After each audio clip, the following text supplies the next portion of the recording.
misteryosong darating na magbabago ng pananaw ni Ann. I-heal ko yung mga kailangan ma-heal. Ayun. And basically, lahat tungkol kay Ann, alam ko. Ayun, ako nga si Ann, perfectionist siya. Kasi unang-una pa lang, makikita nyo, straight na straight yung hair niya. Dito hindi masyado.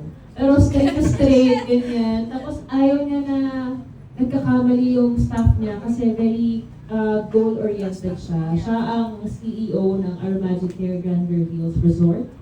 At syempre bantay sarado siya sa mga staff niya dahil ayaw niyang magkamali sa life dahil nag-fail ang kanyang relationship. So, nung time na yon na gusto niyang i-redeem yung sarili niya, may dumating na misteryosong babae na magbabago sa buhay at sa pananaw. Kay Direct, hindi ko rin alam kasi parang isa sa comedy love story, di ba? Pero, syempre laging tanong ng mga anak yan, ng mga tao, may aabangan din bang mga intimate scene sa inyong dalawa? Or parang more on talagang wholesome? OM! Handa na ba? Actually, wala. Ibang movie pala yun.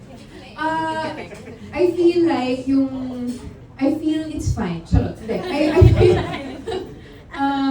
yung panahon ngayon, kasi kung dati, nung ginawa namin yung una naming show together, yung The Rich Man's Daughter, medyo marami talagang censorship nung time na yun. And also, nasa free TV siya, medyo magkaibang bagay lang.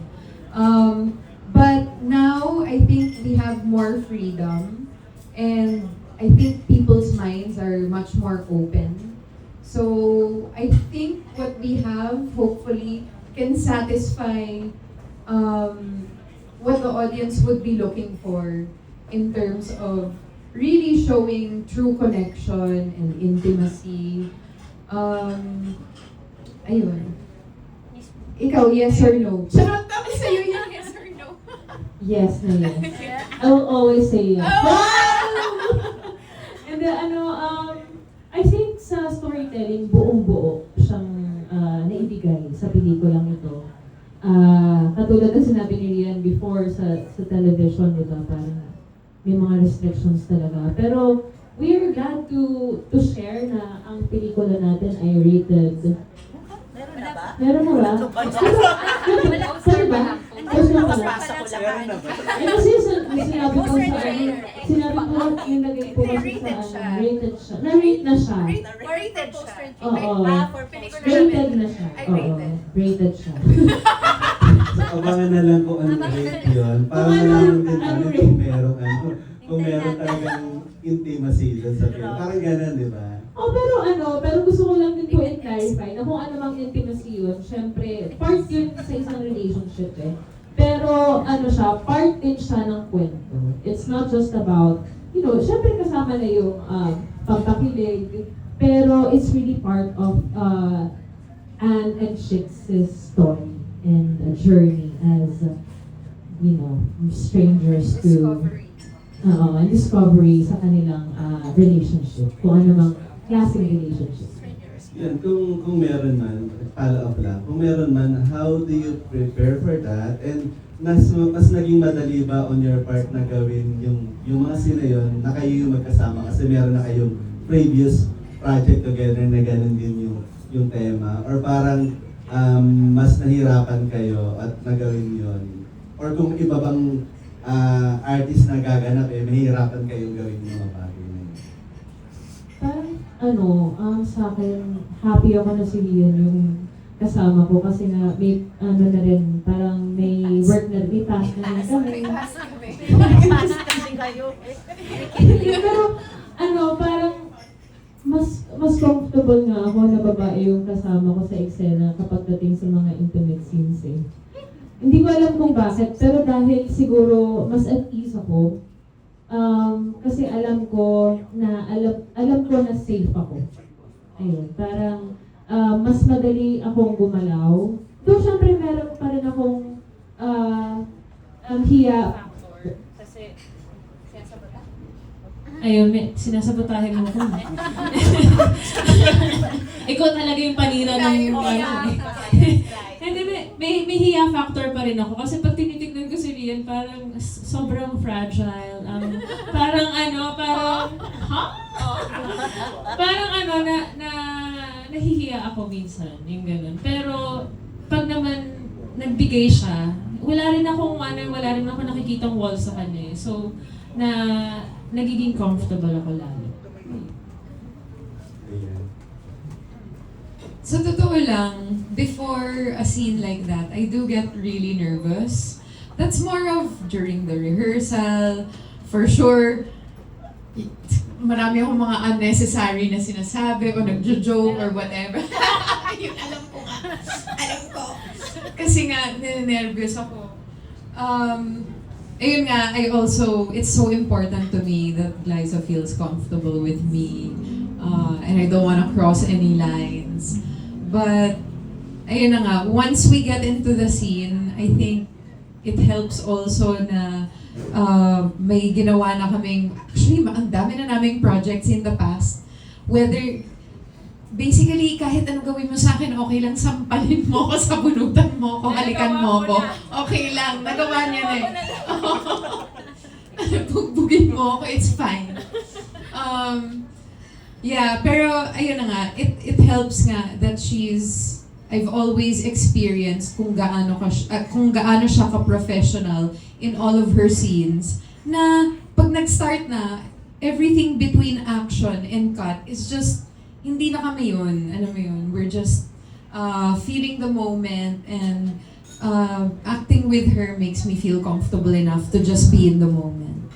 For sure, after watching the film ng mga tao, the people, I don't know if magiging trending kayo or pag-uusapan yung mga eksena ninyo, meron bang fear on your part na parang ma-question ang inyong sexuality after doing this? Kasi parang isa kayo sa mga gumawa ng GL na matapang, di ba? Na parang women empowerment. Pero, syempre, sa kabila nun, may pag-usapan din kayo, i-question kayo, di ba? May fear ba na gano'n? Check. Parang bago pa nga panood yung pelikula, may mga nag-question. Parang every week naman ako question yung sexuality ko. Medyo wala na akong Sanay na. Medyo, ang luma na ng tanong. Hindi naman ako nanonervous sa ganun. Siyempre, we've already had a project in the past. And siguro then, when I was younger, parang mas iniisip ko yun. But nowadays, parang hindi naman, unang-una, feeling ko it's not even relevant. It's 2026, who cares? So, we're just trying our best to tell a love story as it should be told.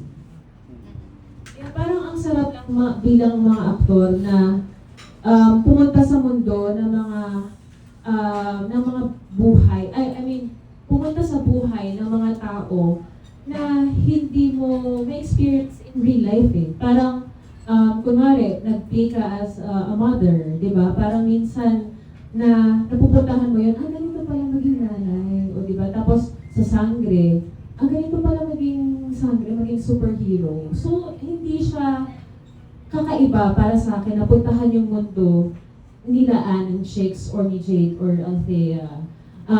Kasi parang curious ako eh, dun sa kung ano yung mundo nila eh. And I'm just so happy that I was able to be in that world and experience that. And parang, ayun siguro as actors yung mababaon namin na experiences at parang fulfillment. Thank you. Yan, sabi ko nga tatanong ko to sa kanya kasi lagi ako nandun sa press con, premiere night and direct, tapos napapanood ko lagi yung movie niya. Parang you always make movie na kung saan kakaiba, parang lagi may advocacy after the success ng MMFF mo, diba yung I'm Perfect. Now, another GL series. Movie, ano po ito? Parang it's based ba from kumbaga, story, life story, or parang on your imagination ng yung story? Paano nabuo po itong I Felt Fine? Parang grabe yung based sa life story. Kapag sinabi ko, baka maging headline na naman ako dito. but as a storyteller and as a filmmaker, kung siguro yung mga nandito rin, ang mga nakapanood din po ng mga pelikula ko, I always make it to a point na every time I do movies or I tell stories, gusto ko yung meron akong magagamit yung platform ko as a storyteller. And kasi yun lang yung maliit kong contribution siguro sa bansa natin o sa mundo para mabigyan ang lahat ng walang boses. Gaya nga nung sinasabi ko, lagi ko pinaglalaban ng inclusivity, being heard, being seen, and like sa I'm Perfect, so persons with disabilities, like with this one also, I'm championing the LGBTQ community. So kasi sila yung mas kailangan ng platform dahil bihira yon sa pelikula natin. So sa maliit kong paraan, gusto kong magkwento ng mga bagay na katulad ko nito para makatulong ako sa kanila. Yung question ko naman kay Rian sa kay Liza. Kasi pag sinabing GL series, medyo sensitive, di ba? Hindi natin alam